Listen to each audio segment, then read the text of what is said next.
I'm back, and these are heavy.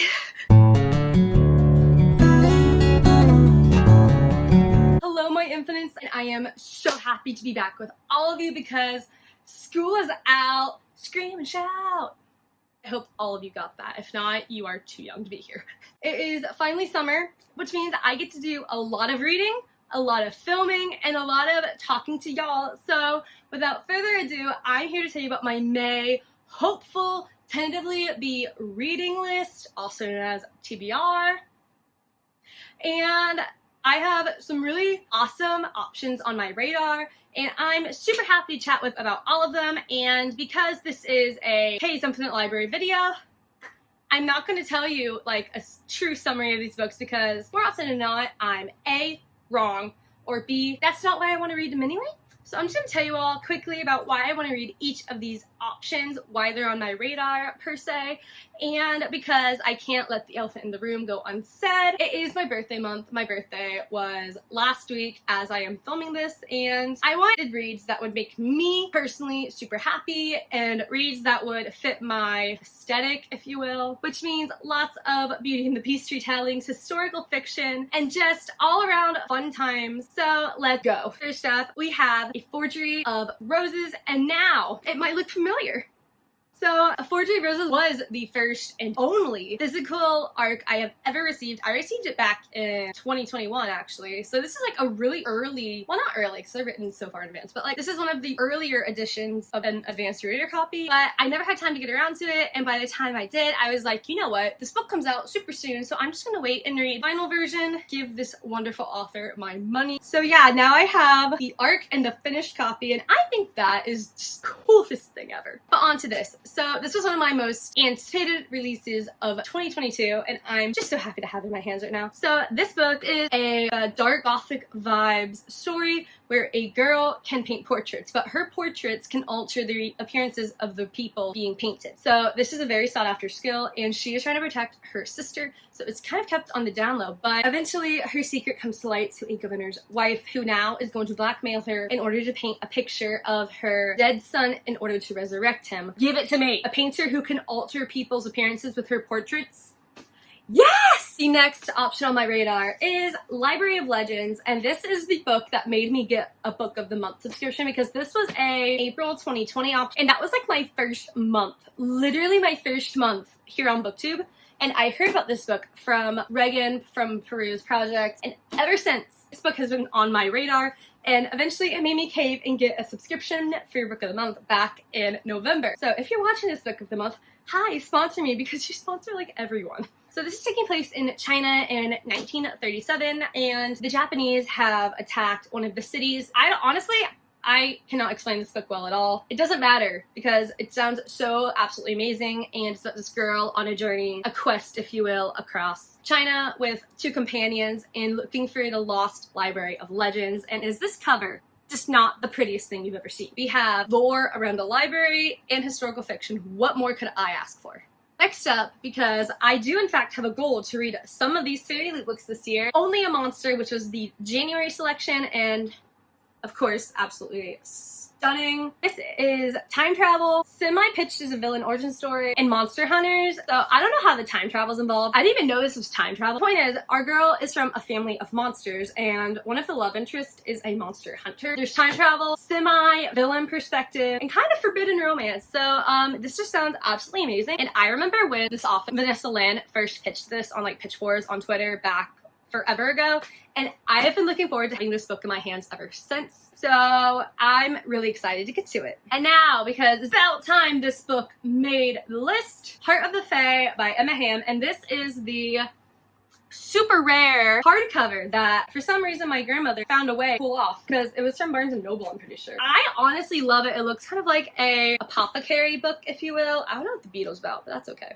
But this, yeah, here it is. So this just reminds me of like a textbook for an apothecary shop, so I actually really like it. The original cover that you're probably far more familiar with is right here, but this is a Beauty and the Beast retelling because, duh, Emma Hamm has repeatedly said this is her favorite book that she's written, and even if she's not outright said it, if you ever go on her TikTok, it's very clear this is her favorite book, the book she's most proud of that she's ever written. And A Frolic Through Fiction, actually my go-to mythology folklore retelling queen. Really liked this book. And our beauty is like the runner of an apothecary shop, and our beastie boy, he has a condition where every time he's injured, crystals appear on the wound. So he's covered in crystals from numerous wounds. I've just heard amazing things about this. It sounds really good, and I just can't wait. And now I know people, mainly me, have been wondering where this book has been on my TBR, because the first book in this series, Companions, was my absolute favorite book of 2020. It is still one of my absolute favorite books of all time, and that was Love and Gelato. So it's about time I read Love and Olives, plus all the Mamma Mia vibes, because this has just been my year of Mamma Mia. Like, the entire last month, my friends have all been playing the Mamma Mia soundtrack on repeat. So, and then I read When You Get the Chance by Emma Lord, and that was a gender bent Mamma Mia retelling. So I'm just really excited to read Jenna Evans Welch's latest installment to her amazing series. And not to mention, this is the books you go to if you want to travel, but you can't go. So like, Love and Gelato completely transported me to Italy, and I liked Love and Luck less, but I absolutely loved her message and the coming of age story involved in it, and I'm super excited for this one. And it's super big. Like, this is insanity. I think it's bigger than Love and Gelato. Love and Luck is really tiny, but this one's insane. And I just know this is going to be another one of her amazing emotional stories about parental connections. And in this one, we're also having a National Geographic twist, because our girl is going to go to Greece to reunite with her very estranged father on his hunt for the lost city of Atlantis. And that is literally everything I need. And I'm just super excited to get to this one, because I just know it's going to put my heart in all the feels, and I can't wait. And continuing with sequels of favorite books, the first one in this series was in my favorites list of 2021, and I now own the entire trilogy, because if you remember, the last one was out of print for a long time, but I found it. So now I can finally read 10,000 Skies Above You. And yes, can we get an appreciation for the cover, please? Absolutely gorgeous. And this one, I cannot tell you literally anything, except I actually don't know, because I want to go into it blind. This is a continuation of 1,000 Pieces of You, which is physics, dimensional travel, and insane plot lines, amazing characters, and I just cannot wait to continue it, because we had some reveals in the last book that I'm very intrigued, very excited to see how they play out in this one, and I'm excited to see where the plot continues from here. And yes, not to mention, again, beautiful cover here. And I feel like a literal traitor. I feel like a literal traitor, because I have still not read The Gilded Cage yet. But at this point, I'm tempted to just wait. I don't actually remember right now when The Blood Trader comes out. But I'm ready to continue this series, because I'm ready for it to own my heart again. The Prison Healer was in my top 5 of 2021 reads, and I cannot wait to see where this book continues from there. No, I can't tell you anything. All I can say is go read The Prison Healer. That's all. And I'm frankly disappointed in myself for this one not being read yet. However, I have an excuse, because I thought this was a standalone. I even ordered the Fairy Loot edition of this gorgeousness, because I thought it was a standalone, but oh well. Another excuse to spend my money, I guess. But that is Gilded by Marissa Meyer. This is a Rumpelstiltskin retelling, and I have been waiting for a Rumpelstiltskin retelling for so long now, and it's by the queen of fairy tale retellings herself. Yes. But this is apparently a duology. When was someone going to tell me that? Do I know anything about it besides it's a Rumpelstiltskin retelling? No. Do I care? Absolutely not. Next up are 2 of my amazing birthday hauls, and a picture of the birthday haul. All fantasy romance and 1 sci-fi thriller. I think that's on par for me, actually, but it's fine. The first one of these that I am super excited to get to is Curse of the Wolf King, and this is the first in a series of fantasy romances that has different fairy tale retellings. This one's Beauty and the Beast, obviously, and then I think it goes Cinderella, then Little Mermaid, and I don't know if there's another one after that. But this cover is also super pretty. I will say all these fantasy romance covers are stunning.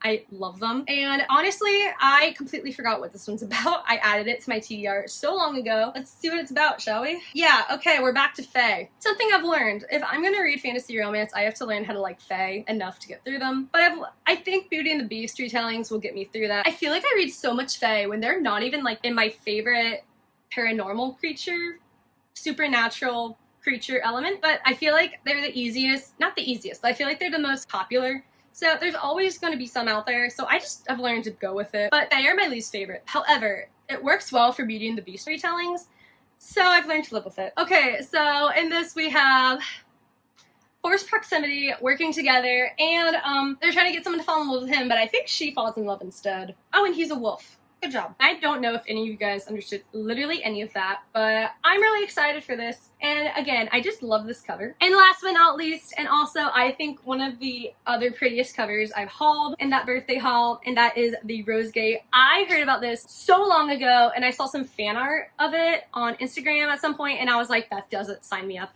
And look at the cute little otter! I just love this cover. Like, no lie. Oh, and there's illustration! Okay, that's so pretty. So cool. Okay, so the heading of every chapter has a little illustration.